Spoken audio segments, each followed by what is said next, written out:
The street lights cast long, eerie shadows as Toby huddled deeper into his threadbare coat.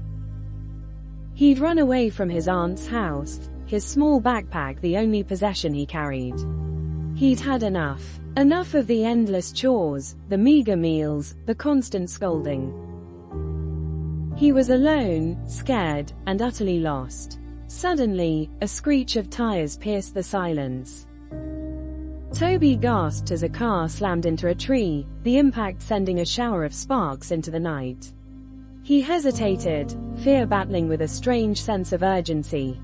Toby said, "I can't just leave the injured driver to die."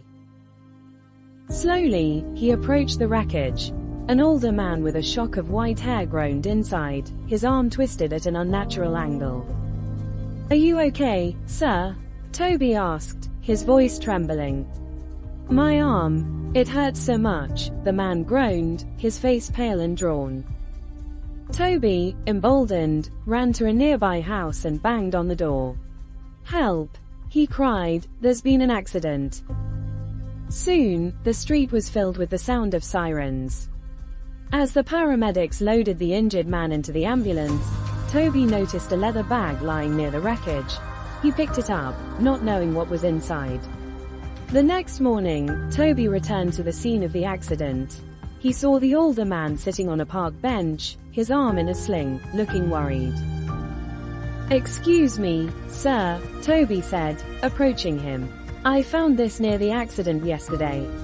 He handed the leather bag. The man's face lit up. "My bag. Thank you, thank you. I can't tell you how important this is to me." He opened the bag and pulled out a small, worn photograph. "This is my family," he said, his voice thick with emotion. Toby, remembering his own lost family, felt a pang of sympathy.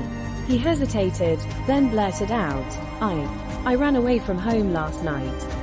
The man looked at him, surprised. "Why, son?" Toby, feeling a strange sense of trust, poured out his story, the endless chores, the loneliness, the constant hunger.